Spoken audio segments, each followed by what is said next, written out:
Well, hey, everybody. Welcome to OffStage, the opportunity where Dean and I sit and we get to talk about the Bible. We are thrilled that you are here with us. So glad that people join in and watch this, and we're not just doing this for our own sanity. So, Dean, Silver Fox, how you doing? Doing great. Got to see my family this past week, and I got all charged up, so Ready doing to good. rock and roll. That's awesome. The beard is coming in nicely. You're now grooming it and maintaining it. It's good. You're getting respect among the bearded community, both the men and the women. So that's awesome. We're thrilled. Hey, we're looking at the life of Joseph. We're wrapping up Joseph today. We're talking about kind of the end of the story, kind of covering a lot of chapters, but just the whole story of where his brothers come.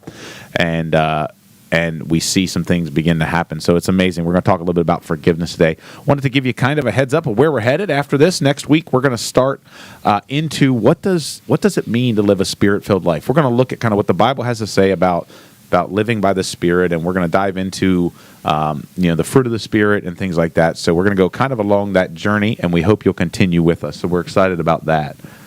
We've done a book. We've done a character. We've done, all these kinds of things. So now we're going to get into what it means to live a Spirit-filled life and just have a good time with that.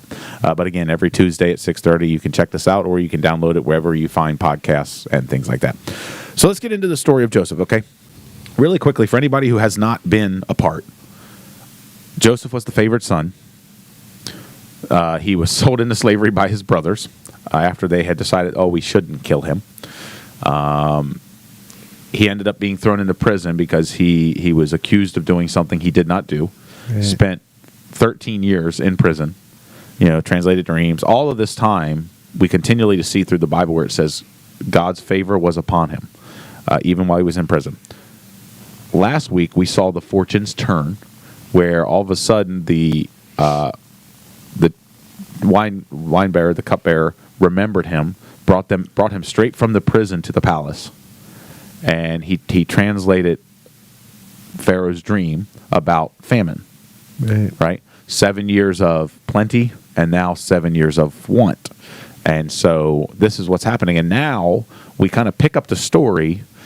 Joseph is basically second in command in all of Egypt. Right. All right. He has been moved from prison, where God's favor was upon him and he ran the prison, to now he's been put in charge of handling all the upkeep, the maintenance, the gathering of the food and all this stuff during the 7 years of plenty.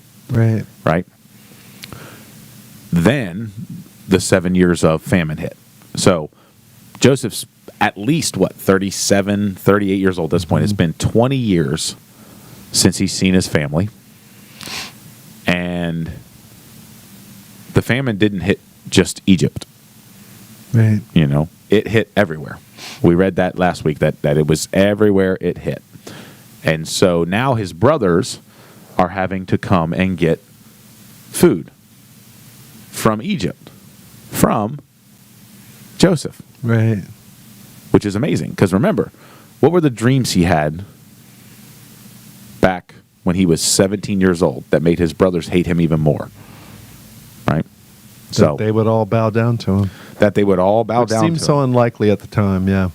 It totally seemed unlikely. And probably seemed more unlikely during prison time. Even more. Like after they had sold him into slavery, that I don't know if Joseph had that feeling of, that's obviously just crazy. They're just crazy. But check this out. It saw in Genesis 42, verse 6, it says, "Now Joseph was the governor of the land, the person who sold grain to all its people. So when Joseph's brothers arrived, they bowed down to him with their faces to the ground." Right. There's dream fulfilled one. And they were totally dependent on him and in his control, just like he was in their control when they beat him up, threw him in a well, sold him. Now they're in his control, both from a power standpoint, because he ruled the world under Pharaoh, and also they were desperate for food. They didn't have any food. He had the food. So now they need him doubly. I mean, they're doubly vulnerable to him. They're starving, and they got to take some food back to Jacob and Benjamin. And they're also, from a military standpoint, he can do whatever he wants to him, as we'll see. He's going to play with them a little bit. He's going to mess with them a little bit. And I will tell you right off the bat, if I was Joseph, this story would have played out very differently. Yeah. Okay. Even after all those years. After 20 years of just, 13 of those 20 years he was in misery and whatever, but still trying to do what God wanted to do, which was so commendable and amazing. But it was amazing. Now, the key to this is that his brothers do not recognize him, which I guess if you look at a picture of yourself at 17 and a picture of yourself at 37, and you've been in a foreign land and you're dressed differently, you're and talking a different language, and they would be completely shocked that the one their brother they sold into slavery would be this great man. Yeah, this was not even in the realm of like. No, you have those moments in your life where it's like, oh, this could happen, but then like here. This thing like way out here is like, no, that would never be Joseph. Yeah. This guy is never going to be their There's brother. no way the brother we sold. They think he's dead. They would have to assume he wouldn't have lived this long because again, slaves were very mistreated. Right, it wasn't like they were valued. They were beaten and treated poorly and worked hard, and their life expectancy was not one that was going to continue on. And so it's interesting that the tables have totally turned. Right. And the interesting question is, you read this story, why didn't Joseph just instantly go, hey, guys, it's me. Like, we're good. Like, he could have done that. Mm-hmm. But we're going to see that he messes with them a little bit. And I don't know if he messed with them for his own joy or if he messed with them because he wasn't really prepared. Because, again, this wasn't like he got an email that said, hey, these people registered to come to do this. No, he had no idea until all of a sudden they were in front of him.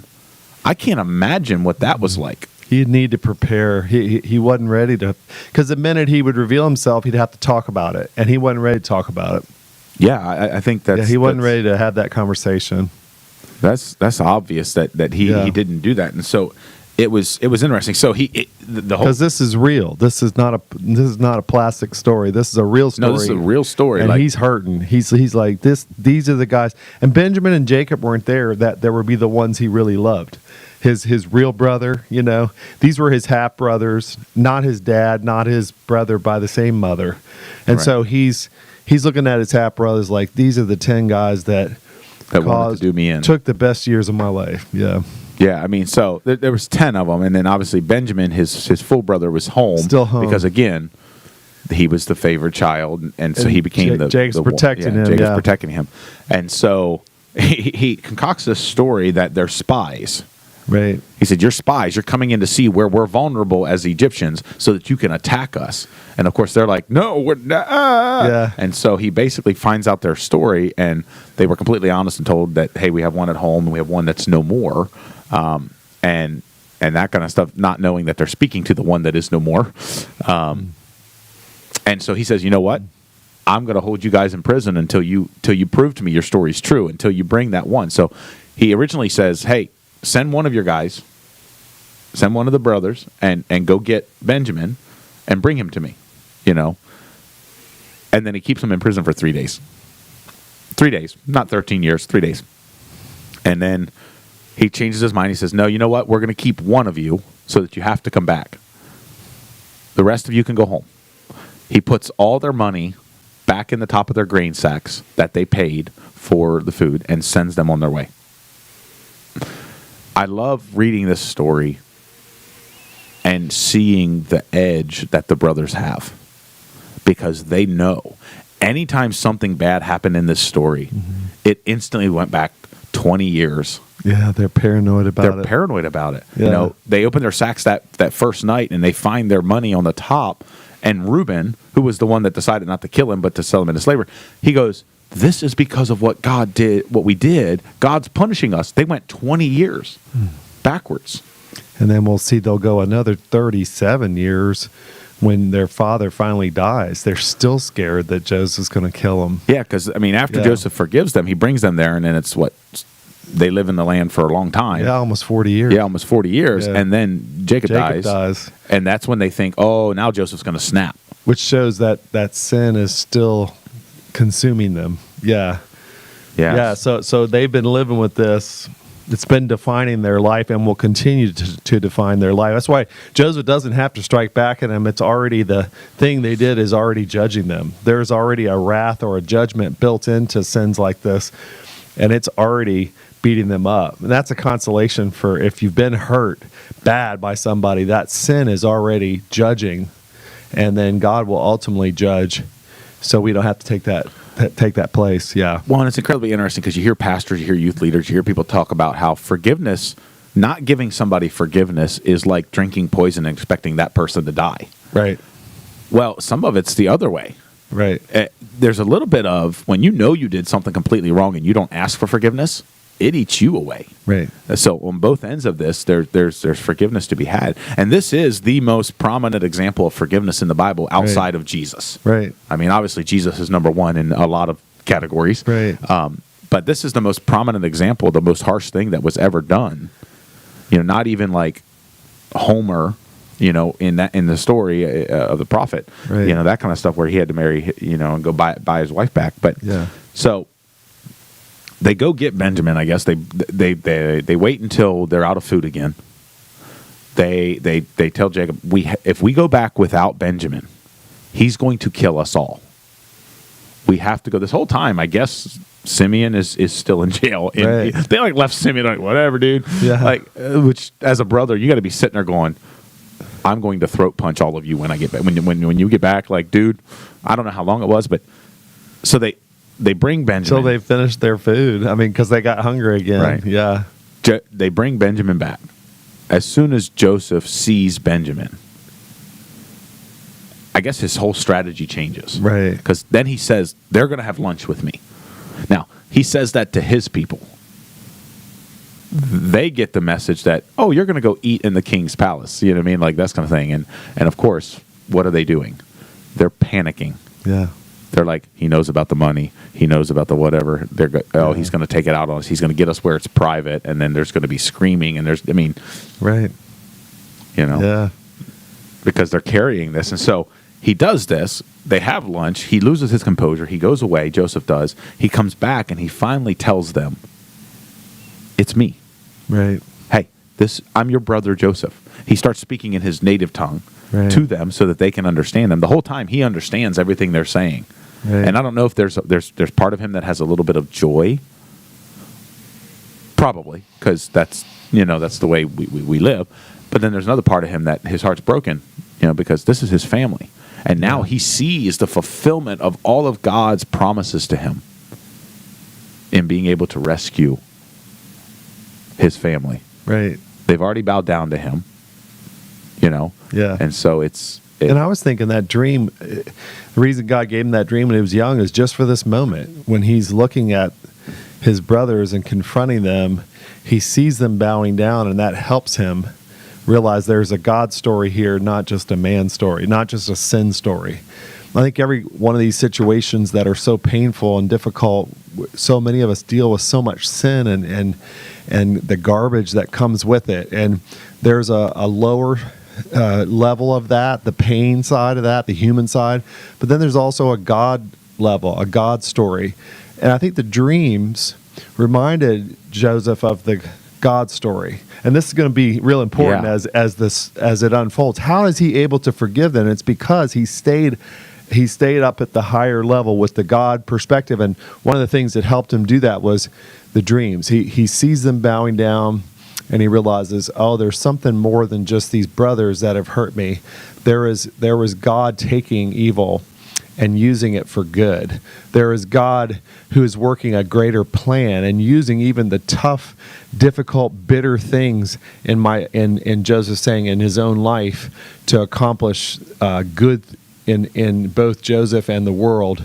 And so I think this helps him to forgive them and not get stuck in the part where they really hurt him. Yeah. Well, I think that's awesome. Like there's always a God story that's bigger. Right. So that's what you're saying is like the person-to-person story usually is moment by moment. Right. But again, keep in mind, God's timetable, he doesn't play by the same time. He sees the whole storyboard. Right. And he's looking at it, which is so true. 20 years, Joseph's clinging to these dreams. Right. Going into prison, going into this thing, gathering food, all this stuff. You go back through and you said the greatest thing that helped Joseph to forgive was the presence of God in his life. The feeling that he knew God was with him. Right. And you go back through the stories, okay? In Genesis 39, it's Potiphar's wife. And she's like, hey, come sleep with me. He's like, how could I do this against God? Not against Pharaoh, not against Potiphar, right. God.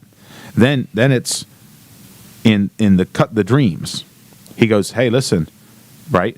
How could I do this? I can't interpret it, but you can, but God can, right? In the baker's dream, in the cupbearer's dream, he goes, listen, the interpretations belong to God. Everything was evidence that he put out there. No, look, God's still the one. He's the one giving me all this ability. He's the one giving me all these things. And then the two sons, when he has his two sons, both names have to do with God.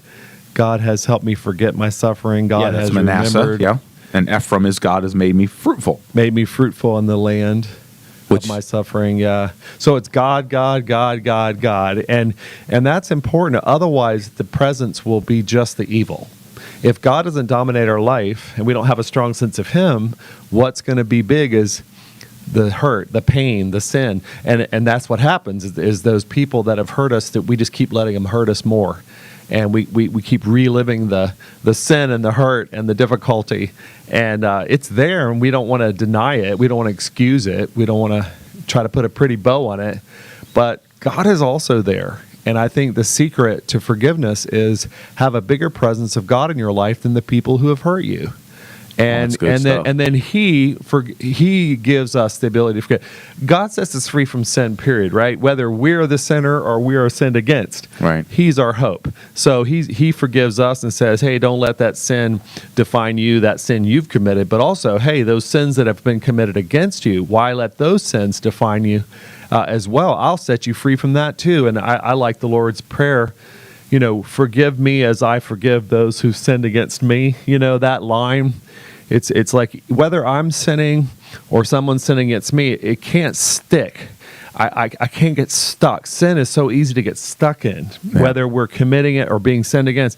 And God wants that to just be clean. And I like the idea of the pan, that the old pan, everything sticks to it, and then you get a new one and it's stick free, and it doesn't stick. And so the regular sin that comes into our life, whether we're committing it or it's committed against us, doesn't have to stick or define us. Every day we're to say, Lord, forgive me, and I will forgive those who sin against me. But God is the one who makes that happen. And so his presence, Joseph maintained that presence of God in the worst situations, including his suffering in a foreign land as a slave and as a prisoner, and then also in his prosperity with his sons. And so when his brothers come in, they're a big presence, but God's even bigger. The presence of God's even bigger. Yeah. Yeah, it's interesting. And I think this is where I'll take a side note and go, we always say forgive and forget. Right. Nobody forgot in this story. Right. Nobody forgot. That's Joseph didn't forget.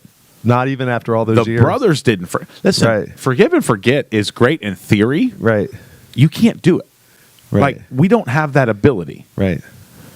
Especially really, for the bad sins. Really, it's forgive and not hold against.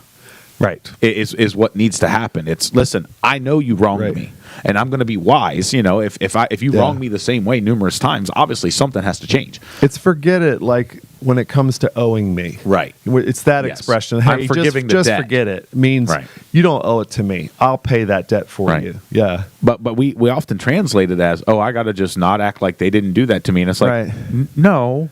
As if it never happened. It's like, that's crazy. If you can do that, right? I mean, plus you learn when someone sins big against you, you learn about, okay, now I see that's true of you. I'm gonna have to watch out for that, and I can't trust you in the same way. If somebody embezzles you, you can't remain in partnership. Here, let me write you a check. Somebody commits a huge sin, they still need to be prosecuted. So that's not what forgiveness means. Forgiveness means I'll suffer the consequences of your sin. I won't make you pay that. And I'll continue to act towards you in mercy and kindness, knowing that I too am a sinner just like you. Right. And forgiveness doesn't always mean that they don't have consequences. Right. I think Joseph in this story recognized the consequences that the brothers had already went through Right. with the guilt, and anytime something bad happened, it was I would imagine for 20 years. Right. They're out in the field, something happened, one of their sheep got taken and eaten by a of wolf. course. They were like, "This is God punishing." I mean, Yeah. like for 20 years, they were wallowing in this Yeah. thing, and Joseph again, part of that is what we talked about. You did recognizing the God story that's bigger. Joseph recognized that God was already exacting the consequences, Which is something he'll say, and I don't mean to get ahead, but he'll say he when they come back to him and they're worried he's going to kill him after Jacob the father dies, he says, "Am I in the place of God?"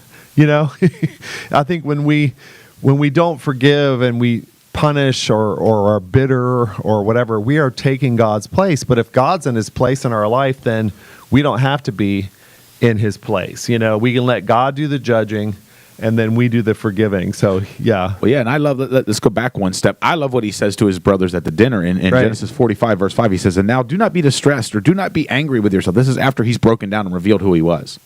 "Do not be angry with yourselves for selling me here." This is where, if I was Joseph, this story would have went very differently. Right. "Sell me here, because it was to save lives that God sent me ahead of you.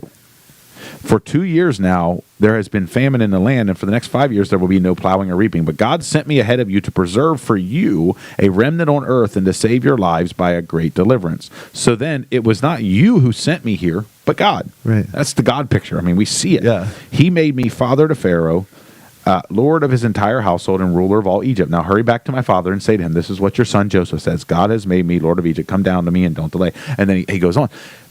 God used this whole thing with Joseph Right. to continue the lineage of Israel. Right. That's what God did. And Joseph sees it. And you want to talk about a spiritual maturity Right. that most of us Right. do not have. Yep. Joseph goes, "Hey, no, you didn't do this. Yeah. God did this." So, and that's crazy because they did it. Yeah. And God did it. Right. And so because you can get in an argument about this, it's like, are you denying the evil? Are you denying the... No, it's just there's two levels, and this is what will happen in life. You get hurt. Some people do bad things to you. God did that too, or he allowed it. And so if you go with, well, what is God doing in my life? Then it's not just this hugely negative, horrible, hurtful thing, hopeless thing. Right. It's like, you know what? There's also God allowing this and God taking it and using it for good. And so I love that Joseph went with the positive and said, "Hey, my brothers did this horrible thing to me, but I don't keep saying that. I say, God did this." Yeah, and maybe he's got the 20 years of hindsight to look back, and now he's beginning to see the pieces Both are falling. true. But this is the embodiment. This is where using Romans 8:28 Right. is the right interpretation. Right. And God works all things together for good to them that love God. We see that in Joseph's life. Right. That he just loves God no matter where he is. Prison, Pharaoh's house, Potiphar's house, a well. He loves God. Right. And to them who are called according to his purpose. That's that higher level of seeing God work. What's he really doing? What's he really doing? And Joseph is seeing that. He's going, "No, listen, Right. God's working. Right. God took care of this. Yeah, you meant it for." He says that you meant it for evil, Right. But God meant it for good. Which is the only way you could say all things. Because Right. all things include some bad things. All things include All bad things? Are you kidding me? Do you know what's happening in this world? You know this kind of stuff we're running into? It's one of those things on a surface level. When you think about it, it's like, oh, do you like your new car? Yeah, well, a lot of times you got your new car because something bad happened with your old car. Yeah. And I Right. love my new car, or I had a car accident, or I had a bad thing, or whatever. Like Right. there's so much. Things that are not good. So that's the interpretation. It doesn't say all things will be good in your life. It doesn't even say all things will turn out good. It says he'll mix or work together all things for the ultimate good, for the thing that he's doing. He's going to take positive, wonderful things, but he's also going to take negative, bitter, boring, painful, all this other stuff. He's going to take all that and mix it together over time for something awesome. And believing that, because by itself and right now it doesn't look good, but over time and mixed together, it comes out and there's this beautiful product. Yeah, It's awesome. And I love going back to it. It says God works everything together for the good, not yours, right. That's not right. not your family. Like that's how we interpret it. A lot of times we interpret that verse of, well, it's going to turn out good for me. Right. That's not even in there. Right. That's not the promise. Right. The promise is the good, like God's good. That's right. And yet you can know that you will be a part of that. Your value, and that's all we want. We just want to know our life won't be forgotten. We want to know that our life will count for the good, and that'll be enough. So yeah. Right. And so we see the key to forgiveness is knowing that God's presence in your life is stronger than anything you're going to face. Right. Always having that sense.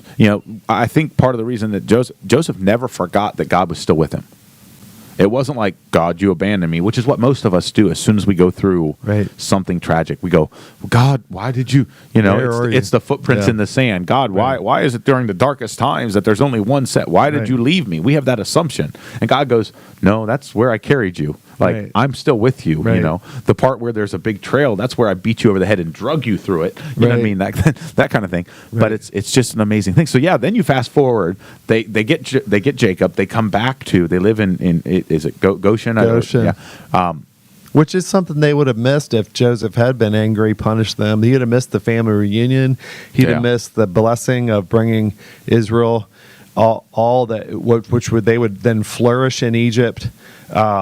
So that plan of God's people coming, even though it led to slavery and then being led out of Egypt. But if you take the history of the people of Israel, this is a significant move to come to Goshen, to then be blessed and multiply in Egypt.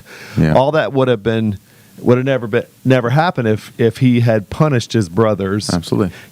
So his forgiveness allowed for this family reunion and the joy of seeing Jacob and. Well, and I think you said it during one of these, and I can't remember, but we talked about how these brothers became the 12 tribes of Israel, right? With the exception of Joseph, right? Joseph's sons, right, ended up becoming 2 tribes in Israel. Right. So there's a huge blessing that God goes, hey Joseph, this story played out exactly the way I want it, and now I'm going to bless you with 2 tribes that are to your lineage, right? Like. In the nation of Israel. And I know that doesn't sound like a big deal to us because we don't really do tribes and things like that. But back then, I mean, he was huge. He was representative of 2 of the 12. Right. And all that would have been messed up if because you think about family estrangement here. It's so easy for us to allow a painful thing to mean, I haven't spoken to a family member now for 4 years, or whatever. Right. And that could have easily happened here, and it would have thrown off the foundation for the nation of Israel. And so it's an interesting thing that the ultimate example obviously is God, but Joseph shows us what it really looks like to forgive. Right. Like, he didn't have to. He had every ability, every right, everything in his power to exact the harshest of revenge. Right. But he chose to forgive. Right. That's an amazing story. Yeah. And it's all God. God's our Savior. He's our Savior whether we're sinning or being sinned against. He's our hope. He saves us from our own sin and guilt. And he wants to do that every day. Keep short accounts. Don't let that sin define you. Don't waste any more time. And he saves us from when we're sinned against. Don't be bitter. Don't let those people keep hurting you. Don't let that keep being relived in your life. Either way, don't let sin define you. Well, that sounds good. Only God can make that happen. Have a stronger sense and experience and presence of God than the people who are hurting you, or even than yourself hurting, sinning, diminishing your own potential. And this is why we worship God. He's our Savior from sin, whether we're committing it or experiencing it from others. Yeah.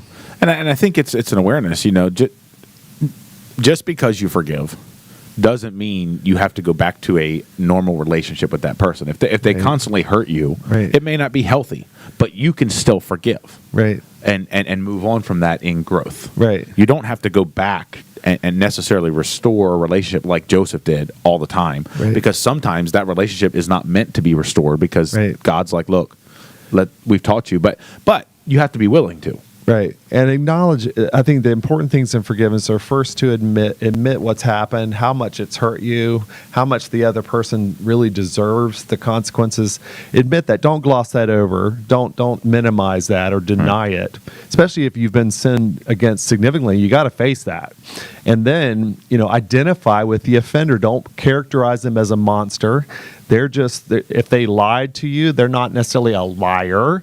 They just are struggling. And if that's not your sin, remember whatever your sin is and identify with them as a fellow sinner. Don't be mad just because they sin differently than you. Identify with the offender, the sinner, as a fellow sinner. Hey, I might not sin like you do, but I'm weak. And when I'm weak and sinful, I need forgiveness. So I'm going to extend that to you. I want to acknowledge the humanity of the offender that's sinned against me, and let them, and then rejoin the human race yourself, as a sinner. Don't characterize them and separate yourself from the one who sinned against you. Identify with them and then pay the debt. Be willing to pay the consequences. I will accept the consequences of the sin that you've committed against me. I will not exact that pain from you. I will not make you pay. I will pay for your sin, I think is a crucial step. Because it has to be paid. Right. The retribution has to be paid. Right. It's just a matter of who's going to pay it. I love what you said. Rejoin the human race. That is an amazing way to say that. Right. Rejoin the human, because we do that when somebody wrongs us. We all of a sudden go to this weird level where we're like, we've never wronged anybody and we've never done anything. And I love that you rejoin the human race. I'm not in the human race now as I judge you. And so Joseph did. And then 40 years later, they were worried that he was going to go back on that after Jacob died. He thought, well, maybe he's doing it because his dad's here. And Joseph was like, no, listen, it's done.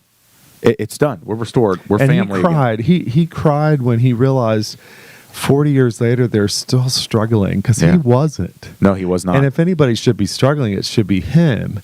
And then he was shocked when they were still afraid that he was going to kill him.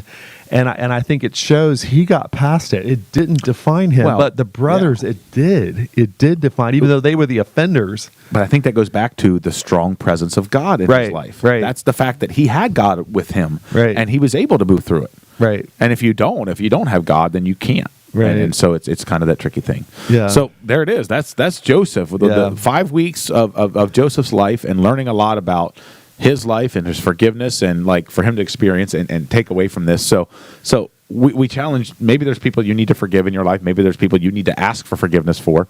And hopefully we learn that, again, go back to the strong presence of God in your life. I know I said Sunday that, hey, we got to get into the book and continue to dig into the book.